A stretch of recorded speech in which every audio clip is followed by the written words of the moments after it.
Welcome to the new world. સ્વાગત છે તમારું ગાઈઝ એક નવા વ્લોગમાં, નવી શરૂઆત સાથે, નવી એનર્જી સાથે. અને અત્યારે હું આજનું રૂટીન બતાવું તો આજે બહાર જવાનું છે થોડુંક, અને એ એક માણસ છે એને મળવા જવાનું છે, એક મતલબ બેન છે એને મળવા જવાનું છે. હું તમને વ્લોગમાં બતાવીશ, જો પોસિબલ છે જવાનું થશે ને તો હું બતાવીશ, બરાબર. અને બીજી વાત કે આપણે એસી નું તો હમણાં તમને દેખાડું છું, પણ હજી ઇલેક્ટ્રિસિટી કનેક્ટ નથી થઈ, પછી થઈ જાય એની રીતના, બરાબર. કદાચ હું ઘરે ન હોઉં ને આવી જાય ઇલેક્ટ્રિક મેન તો થઈ જાય એની રીતના, બરાબર. અને બા અહીંયા જો હાલી જાય છે, બેસે છે સોફા ઉપર. જય સ્વામિનારાયણ બા. સ્વામિનારાયણ. શું કહો છો તમે? હાલીને સોફામાં જ બેસવા જવાનું હોય ને અમારે હવે તો. ધાબે પેલા બેસી ગયા વાગા તડકાનું. આંબલી ખોલી આવ્યા. આંબલી સરસ. આંબલી ખોલી આવ્યા ને બેસી આવ્યા ને હવે આવ્યા હેઠા. હા હા, એક જ મિનિટ બા, થોડીક ને લાઈટ વધારી દઈએ. લાઈટ કરવી ને તો આમાં કઈક દેખાય, સમજ્યા?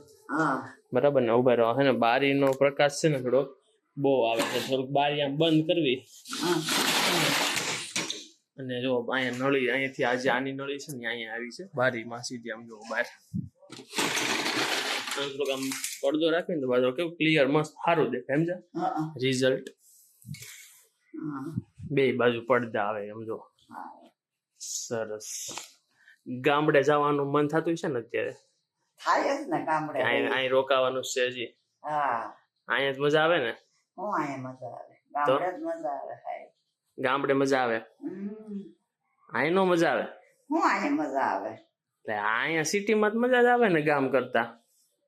ઘેરે ઘેરે રહેવું તો 2-3 નાકા ફરી આવ્યા હોય ગામડે.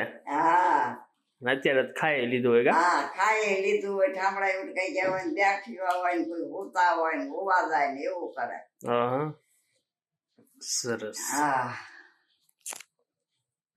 પણ આમ ગામડે ની કઈ ગામડે ની જિંદગીમાં છે ને આમ સુખ વધારે કાબા. સુખ એટલે કે મતલબ કહેવાનું મતલબ કે ખાવાનું ટાઈમ ટુ ટાઈમ ને બધું નેચરલ હોય ને ખાવાનું. આપણે જે બનાવતા હોય ને શાકભાજી ઘરના જ હોય ને આપણે અહીંયા ગોતવાના હોય કે ક્યાં સારા મળે એમ કાબા. ત્યાં ખાવા પીવાનો ને અહીંયા ખાવા પીવાનો ફરક પડે ને કા? પછી ત્યાં દૂધમાં ફરક પડે બાજી, દૂધમાં ઘણો ફરક પડે કે ત્યાં થોડુંક ગાયનું ભેંસનું તમારે જે જોઈએ ને એ દૂધ મળે, તમારે જે પીવું. ને અહીંયા તો બાટલીનું દૂધ મળે એટલે કાબા અહીં બાટલીનું દૂધ મળે ને. બાટલીનું દૂધ મળે ને અહીંયા. ભેંસ, ગાય, બકરા, ગાડ 4 જણાનું દૂધ મળે. પણ અહીંયા તો કેવું હોય, બાટલીનું મળે એમાંય પાણી હોય, એટલે એમાં કઈ બહુ દૂધમાં કઈ એટલું બધું હોય નહીં કા? તો તમે આજે હમણાં શું ખોલતા હતા? હું આગળ કયો તો જરાક. આંબલી એ નહીં, આગળ બટાકા. હા, શું કરવા બટાકા ખોલતા હતા?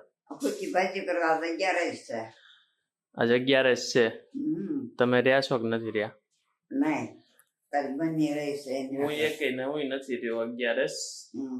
હજી મામી એક રહ્યા છે, હું નથી રહ્યો, અને મારા પપ્પા રહ્યા છે. સરસ.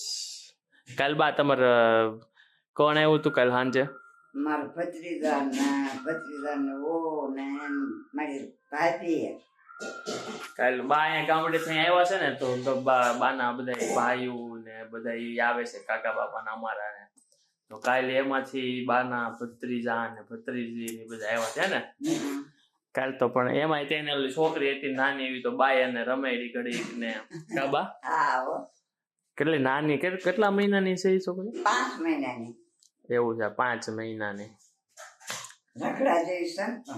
હા, આમ પણ બધા પાસે જાતી હતી એટલે વાંધો નતો. આને જે તેડે ને, જે લોકો તેડે ને એ સામું નું જોવે, બીજા સામું જોવે કાબા. જેને તેડી હોય ને એને સામું નહીં જોવાનું, બીજા સામું જોવાનું. નાની રહી એટલે એમ જ હોય ને આપડે. એમ તેડા હોય તો એને હરખું દેખાય નહીં ને, એમ તો બીજા આમ બેઠા હોય ને જે વાતો કરે ને જ્યાં, તો ન્યા સીધું એને મોઢું જાય, ન્યા એનો આમ નજર પડે. હાલો, હું તમને છે ને હવે જમવાનું બને એ તમને બતાવી દઉં કે શું બને છે. તો અહીંયા બટેકાનું શાક છે ને મમ્મી, આ બટેકાનું શાક બને જે 11 નથી રહ્યા ને એના માટે. અને ઓલી બાજુ સૂકી ભાજીનો સામાન રેડી છે, મતલબ કે સૂકી ભાજી બનાવવાની છે એવડી. અને અહીંયા બટેકાનું શાક બને છે, અને હજી આમાં બધી મસાલા નાખ્યા છે, હજી બીજું બધું બાકી છે. બરાબર, જુઓ તમે ગાઈસ. તો ગાઈસ, સૂકી ભાજીની રેસીપી જુઓ તમે. સૂકી ભાજી બને છે. આ બટેકા બફાઈ ગયા, કટિંગ થઈ ગયા, અને એની ઉપર મરચી છે. બરાબર ને અહીંયા સૂકી ભાજી બને છે. હું કયો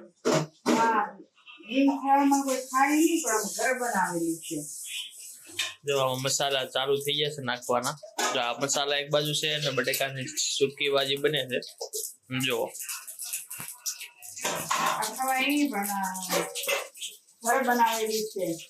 એવું છે, ઘરે બનાવેલી છે ઈ એટલે નાખી છે. અને આ ફરાળી સૂકી ભાજી બને છે. હળદર આવી ગઈ, હવે આ બટેકા આવ્યા. જોવો તમે.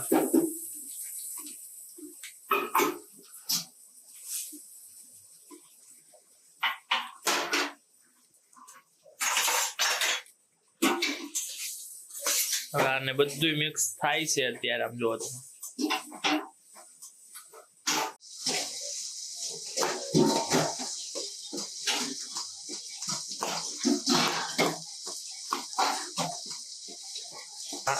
હવે સૂકી બાજુ પર દાણા આવી ગયા છે ગાઈસ. સમજો બની ગઈ ને, સૂકી ભાજી બની ગઈ છે ગાઈસ. જુઓ તમે.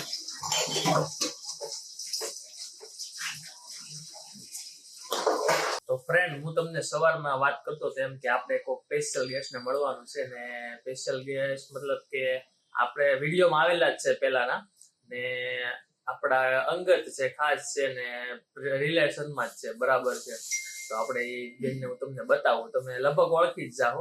અને અત્યારે એ વધારે ટ્રેન્ડમાં હતા હાલે છે, સમજ્યા કે એ ફટાણા ગાય છે. અને કેટલો સમયથી, બહુ સમયથી ફટાણા ગાય છે, પણ સોશિયલ મીડિયા ઉપર હમણાં આવેલા છે એ. બરાબર. જો નીતાબેન વાવિયા, કેમ છો ફ્રેન્ડ? આપણે પેલા આગલા વર્ષે ખબર હોય તો આ આવ્યા હતા વિડીયોમાં. આ નીતાબેન. બરાબર. નીતાબેન, હમણાં હવે તમે આ વિડીયો બનાવો. બરાબર. બધી જગ્યાએ ગીત ગાવા જાઓ, તમને એમ કેવી ફિલિંગ આવે? એમ મોટી સેલિબ્રિટી જેવી. આપણે આ વસ્તુ કર્યું ન હોય એટલે આપણને બધું અજીબ લાગે. બરાબર ને? અને એમાં એવું છે કે જે લોકો આપણને જે પ્રેમ ભાવ આપીને આપણને જે ઇજ્જતથી બોલાવે છે, આપણે જે ગીત ગાવાનું જે જાવશું, એમાં જે લોકો માન સન્માન આપે છે ને, તો એમાં બધા મારા ફ્રેન્ડ્સ અને જે મારા ફ્રેન્ડ છે બધાને હું દિલથી બધાને થેન્ક યુ કહું છું. અને આપણે લગ્ન છે ને, તો આપણે નીતાબેન ને જ બોલાવાના. બરાબર છે? આવશે નીતાબેન? ચોક્કસ આવીશ. અને તમારો મેં લગ્નનો માહોલ એવો બનાવી દઈશ ને કે તમને એમ જ લાગશે કે નીતાબેન અજાણ્યા નથી. અને હું એવું જ માનું છું કે હું આના જ ફેમિલીના છે, ફેમિલીના છું એવું ફિલિંગ અપાવીશ. અને તમને હું છે ને એ લગ્ન તમને 50 વર્ષ સુધી યાદ રહે. જે છોકરા અમે તમારા વિડીયા જોયા ને, બધા જોતા હશે. એ વિડીયામાં કેવું લાગે કે એમ ન લાગે કે અજાણ્યા છે ને બોલા એવા છે, એવું ન લાગે. પણ એમ જ લાગે કે આપણા ફેમિલીના જ છે ને. આપણે કેમ જૂના જમાનામાં પેલા બધા આપડા ગૌઢા બધા ભેગા થઈને ગીત ગાતા, એ રીતના તમે માહોલ બનાવી નાખ્યો. બરાબર. મારી છે ને એકદમ દેશી અને જે જૂના પરંપરા અત્યારની જનરેશન જે ભૂલી ગઈ છે ને કેવી, એને અત્યારે હું બહાર લાવવાની કોશિશ કરું છું. અને મને નાનપણથી કે જ્યારથી હું 5 વર્ષની હતી ને ત્યારથી મને ગાવાનો શોખ છે. હવે સોશિયલ મીડિયામાં હવે હું બહાર આવી છું અને લોકો મને ખૂબ જ ચાહે છે અને લોકો મને ખૂબ આગળ વધારે છે. એવી રીતે તમે બધાને સપોર્ટ આપજો. અને તેમાં મારે 2 મહિનામાં 20,000 ફોલોવર્સ પૂરા થઈ ગયા છે. એટલે હું બધાનો દિલથી આભાર માનું છું. અમારું કઈક કહી જાવ નીતાબેન. ચોક્કસ કેવી બસ અમારી ચેનલ ને સબસ્ક્રાઇબ કરજો. બરાબર છે? કેવીને સપોર્ટ આપજો, કેવીને બી આપજો. અને એના બ્લોગ તમને ગમતા જ હશે તો વધારે તમે એને પણ સપોર્ટ આપજો. ડેઈલી વ્લોગ આવે છે ને નીતાબેન, અમે ડેઈલી વ્લોગ બનાવવાનું ચાલુ કર્યું. બરાબર. એટલે ડેઈલી વ્લોગમાં છે ને પછી આપણે હું મારી રોજિંદી ક્રિયાઓ બતાવું. બરાબર. આમાં કે હું શું કરું, સવારે જાગું, મારી ફેમિલી, રસોઈ ને એ બધું ટોટલ, રસોઈ થી લઈને સવારથી લઈને સાંજની નાઇટ લગીની બધી વસ્તુ ડિટેલમાં સમજાવતો હોય કે મેં આ વસ્તુ કરી ને આ વસ્તુ કરી. બરાબર. એ વસ્તુ બધી છે. ને આપણે તમને મેં કીધું એમ નીતાબેન આજે મળી લીધું. પાછું બહુ સમય થઈ ગયો, વચ્ચે મુલાકાત નહોતી થઈ, કેમ કે હું થોડોક કામમાં હતો, મારે લગ્ન સિઝન હતી એટલે હું થોડીક મુલાકાત મારે ન થઈ. પણ પાછી અત્યારે થોડોક સમય, હવે તો નીતાબેન વાયરલ થઈ ગયા એટલે આપણે આમ જો કે વાયરલ તો એ બીજા માટે જ છે, પણ આપણે તો હજી ઘરનો સંબંધ જ છે. આપણે તો કેમ સંબંધી કહેવાય, અંગત એ રીતના જ છે, બરાબર છે. એટલે આજે મેં કીધું ચાલો મળી લે ઘણા સમય પછી, બરાબર. સારું થયું ગેજલ આવ્યો હતો, બરાબર, કે તારા બ્લોગમાં મને તે લીધી. અને કાંઈ નહીં, તું આવજે પાછો બીજી વાર બ્લોગ બનાય ત્યારે, બીજી વાર આપણે એકવાર છે ને એકવાર આખો પ્રોપર ડિબેટ કરવી તમારા ડિબેટ, કે આખી સીઝન જે કાઢી છે, જે આ ફટાણા ગાય ને તમને ત્યાં કેવી કેવી જગ્યાએ ક્યાં ક્યાં મજા આવી ને કઈ રીતના ને કેવો માહોલ આવ્યો ને આપણે એક આખી ડિબેટ નો વિડીયો બનાવશું, બરાબર? પાક્કું. અને નીતાબેન પાસે છે ને બહુ અઢળક ફટાણા છે. અઢળક એટલે કે તમે હજી સાંભળાય નહીં હોય, કોઈ અમુક ને ખ્યાલ નહીં હોય કે આવો ફટાણા હશે એમ. અને એવું નહીં કે ભાઈ આ એને બનાવેલા ફટાણા છે તો એ તમારા નામ ન આવે, એ તમારા ફટાણા તમારા નામ સાથે બનાવી દે, બરાબર? એટલો સ્કિલ છે, એટલી બિઝનેસ હોય ને એની અંદર જોઈન કરી ફટાણા બનાવી દે. બસ આવી કી સ્કિલ બધા પાસે ન હોય, એટલે તમારા લગ્ન પ્રસંગમાં ને નીતાબેન ને બોલાવજો, બરાબર? નો કોન્ટેક્ટ થાય તો તમે તાર મને મેસેજ કરજો, હું નીતાબેન ને કે ભાઈ આ રીતના છે એમ, બરાબર? મારી ઇન્સ્ટાગ્રામમાં વાવિયા નીતા કરી, ફેસબુકમાં અને યુટ્યુબમાં નીતા વાવિયા કરી મારું આઈડી છે. તમે એક વખત સબસ્ક્રાઇબ કરીને ફોલો કરીને તમે જોજો. એમાં મારા બધા જ મારા વિડીયો આવે છે, તો તમે જોજો. અને તમને સારું લાગે તો મારા બધા જ વિડીયોને લાઈક, શેર અને કોમેન્ટ કરજો. તો ગાઈઝ, આજનો અમારો આ વિડીયો છે ને, તમને વિડીયો જોઈને મજા આવી હોય ને તો વિડીયોને લાઈક, શેર અને સબસ્ક્રાઇબ કરવાનું ભૂલતા નહીં. મળશું નવા વિડીયો સાથે, નવી શરૂઆતમાં, નવી એનર્જીમાં. કાલે પાછા આવી જશું. અને વિડીયો મજા આવી હોય તો લાઈક અને સબસ્ક્રાઇબ જરૂર કરજો, બરાબર? Bye bye.